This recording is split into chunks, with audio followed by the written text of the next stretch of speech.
Here's the thing. What a lot of these guys don't realize is that the Nevada State Athletic Commission oversees the UFC. Okay. Just like they suspend him and are going to suspend, his buddy, they can do that to me. They can do that to the UFC. They can do it's the government. They can do whatever they want to do. Got it. That's what a lot of these guys don't realize. So these guys think at the end of the day that I am the end all be all most powerful guy. Yeah, they blame you all the time. Exactly. They blame you all the time. That it's me. This isn't me. This is the Nevada State Athletic Commission. And absolutely, what Conor McGregor did was wrong. But Conor McGregor was arrested.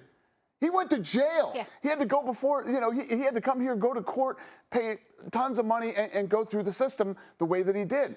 Now, in Nevada, Khabib jumps over the cage. His buddy jumps into the cage. They start attacking Conor. This can't happen. Right. It cannot happen.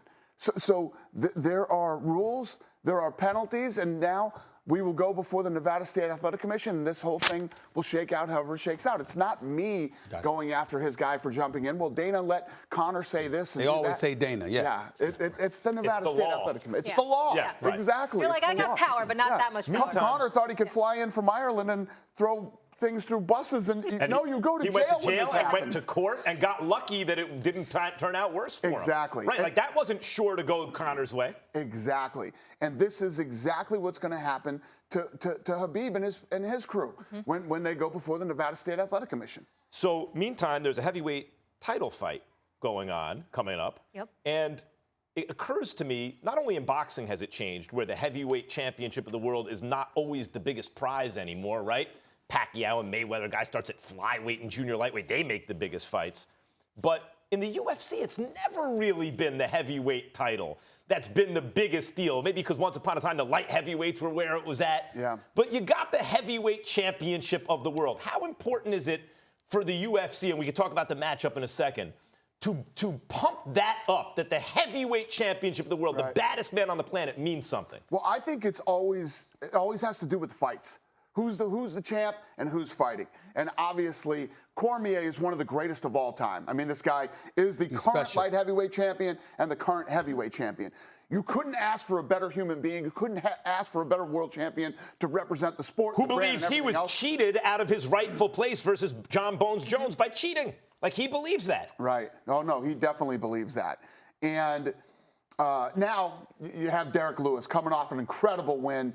On the Khabib Conor card, and the guy is super interesting, incredibly powerful, can end the fight with one punch, and he's the number 2 ranked guy in the world. I got to chime in. Keeps upsetting the odds. Hold on, Max. I got to chime in here because you're going to laugh at this. Now, Dana, love you, man. I got to ask you.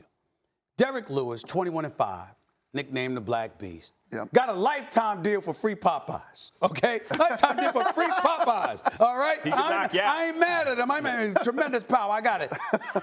But UFC 229 was October 6th. Yeah.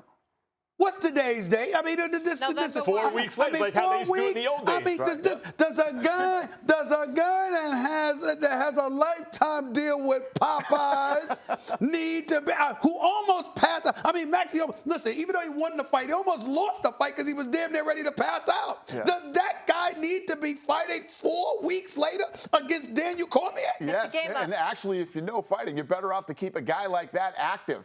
Keep him in there. Keep him active. He'll be in better shape for this fight than he's been for any previous fight. So you're saying a longer layoff might have been worse. Yeah. There are guys there are James guys, Toney. Exactly. There are guys out there that long layoffs is the worst thing that can ever happen to them. James Toney they blow up, they put on weight, they don't stay in shape, they don't stay active. You're going to see the best Derrick Lewis you've ever seen in this fight.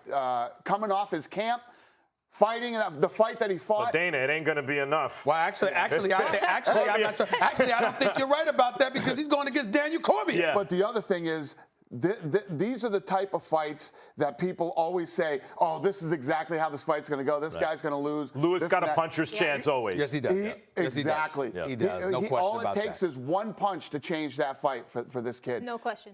Dana, I want to ask you about John Bones Jones because I feel like he's the greatest of all time. He is the greatest. He's going to be back, 232. What can we expect from him? You know, We wanted him to be on this New York card. Didn't work out. He wasn't in shape. He needs to, he's in camp right now. I do believe that layoffs hurt guys, but if you look at layoffs and all the things that can be negative toward a fighter, how much does it really hurt John Jones? Because he was that much better than everybody else. I disagree with all three of you. John Jones could have been the greatest of all time. His peak may have been the highest, but part of greatness is sustaining it, staying out of trouble, keeping your nose clean. He's like the Aaron Rodgers, the most talented. Right. You're right. He's the Aaron Rodgers of the What UFC. you trying to say? What exactly are you saying about John Bones Jones? I'm saying John Jones may have achieved the highest peak, but he is not the greatest MMA fighter or UFC fighter of all time. I'm saying at the time you saw him fighting, did you see somebody that you thought looked better? The best and the greatest are two different things. Talent. Right. Yeah. He's the greatest talent that we've ever seen in there, and I don't disagree with you. All of the things that you say are true. To be truly the greatest and to be the best of all time, you have to have all the other things. And he still has a chance, right? Like he can come back and cement his legacy. Freak of nature talent that could have, I mean, look at the family. And maybe still can. The two brothers both play in the NFL. Can he still, Dana? Can he still do it, do you think? At his age, given his history, can he still cement his legacy? He's the greatest ever. That's the question. That's the great question. If he can come back and win the title again after all he's been through, I mean, even the things that you just laid out, be tough to deny that he's the greatest ever. He can stay out of trouble. See, it has to be like Tom Brady to be the greatest ever, like 5 Super Bowls. He needs Belichick. We need to get John Jones Belichick. Max has it both ways. You talk about sustainability, but in the same breath, somebody like Tom Brady who does it is falling off a cliff. I said he's the greatest of all time. I said Brady's the greatest of all time. He's falling off a cliff. But when you look at when you call somebody the GOAT, you look at what Brady has done and consistently still playing at 41 years old. The and longevity. That's what makes you the greatest. We can talk about how John Jones could have been the greatest talent. And if he comes back and does this, it's hard to deny. All right. Dana, appreciate you. Looking forward to Saturday. We'll talk to you soon. Thank you.